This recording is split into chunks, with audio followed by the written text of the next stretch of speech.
भागवत महापुराण प्रथम भाग अष्टम स्कंद अतः सप्तदशोध्याय भगवान का प्रकट होकर अदिति को वर देना। अब हिंदी में अनुवाद। श्री सुखदेव जी कहते हैं, परीक्षित, अपने पतिदेव महर्षि कश्यप जी का उपदेश प्राप्त करके अदिति ने बड़ी सावधानी से 12 दिन तक इस व्रत का अनुष्ठान किया। बुद्धि को सारथी बनाकर मन की लगाम से उसने इंद्रिय रूप दुष्ट घोड़ों को अपने वश में कर लिया और एक निष्ठ बुद्धि से वह पुरुषोत्तम भगवान का चिंतन करती रही।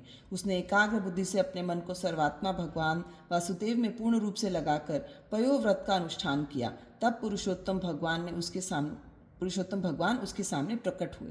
परीक्षित, वे पीतांबर धारण किए हुए थे, 4 भुजाएं थीं और शंख चक्र गदा लिए हुए थे। अपने नेत्रों के सामने भगवान को सहसा प्रकट हुए देख अदिति सादर उठ खड़ी हुई और फिर प्रेम से विवल होकर उसने पृथ्वी पर लौटकर उन्हें दंडवत प्रणाम किया। फिर उठकर हाथ जोड़ भगवान की स्तुति करने की चेष्टा की, परंतु नेत्रों में आनंद के आंसू उमड़ आए। उससे बोला न गया। सारा शरीर पुलकित हो रहा था। दर्शन के आनंदोल्लास से उनके अंगों में कंप होने लगा था। वह चुपचाप खड़ी रहीं। परीक्षित, देवी अदिति अपने प्रेम पूर्ण नेत्रों से लक्ष्मीपति, विश्वपति, यज्ञेश्वर भगवान को इस प्रकार देख रही थी मानो वह उन्हें पी ही जाएंगी। फिर बड़े प्रेम से गदगद वाणी से धीरे धीरे उसने भगवान की स्तुति की। अदिति ने कहा, आप यज्ञ के स्वामी हैं और स्वयं यज्ञ भी आप ही हैं। अच्युत, आपके चरण कमलों का आश्रय लेकर लोग भवसागर से तर जाते हैं। आपके यश कीर्तन का श्रवण भी संसार से तरने वाला है। आपके नामों के श्रवण मात्र से ही कल्याण हो जाता है।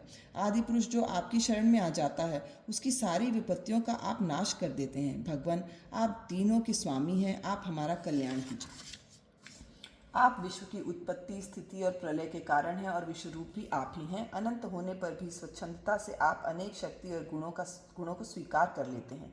आप सदा अपने स्वरूप में ही स्थित रहते हैं। नित्य निरंतर बढ़ते हुए पूर्ण बोध के द्वारा आप हृदय के अंधकार को नष्ट करते हैं।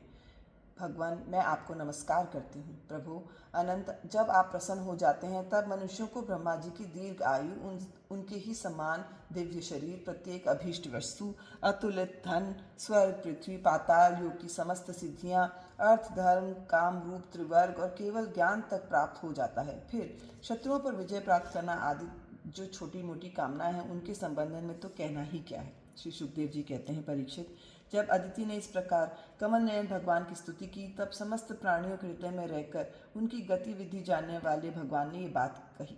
श्री भगवान ने कहा, देवताओं की जननी अदिति, तुम्हारी चिरकालीन अभिलाषा को मैं जानता हूँ। शत्रुओं ने तुम्हारे पुत्रों की संपत्ति छीन ली है, उन्हें उनके लोक स्वर्ग से खदेड़ दिया है।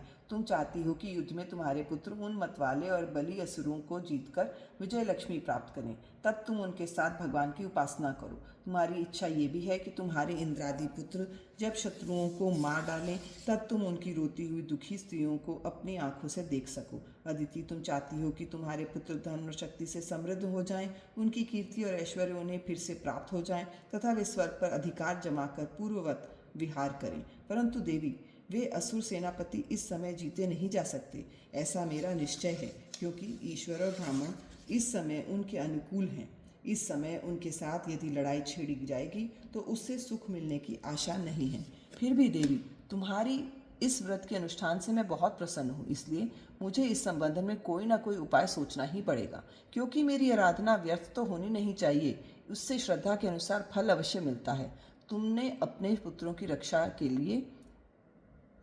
के लिए ही विधि पूर्वक पयोव्रत से मेरी पूजा एवं स्तुति की है। अतः मैं अंश रूप से कश्यप के वीर्य में प्रवेश करूंगा और तुम्हारा पुत्र बनकर तुम्हारी संतान की रक्षा करूंगा। कल्याणी, तुम अपने पति कश्यप में मुझे उसी रूप में स्थिति देखोगी और उन निष्पाप प्रजापति की सेवा करो। देवी देखो, किसी के पूछने पर भी ये बात दूसरे को मत बतलाना। देवताओं का रहस्य जितना गुप्त रहता है उतना ही सफल रहता है। श्री सुखदेव जी कहते हैं, इतना कहकर भगवान वहीं अंतर्धान हो गए। उस समय अदिति ये जानकर कि स्वयं भगवान मेरे गर्भ से जन्म लेंगे, अपनी कृतकृत्यता के अनुभव करने लगी। भला ये कितनी दुर्लभ बात है। ये बड़े प्रेम से अपने पतिदेव कश्यप की सेवा करने लगी।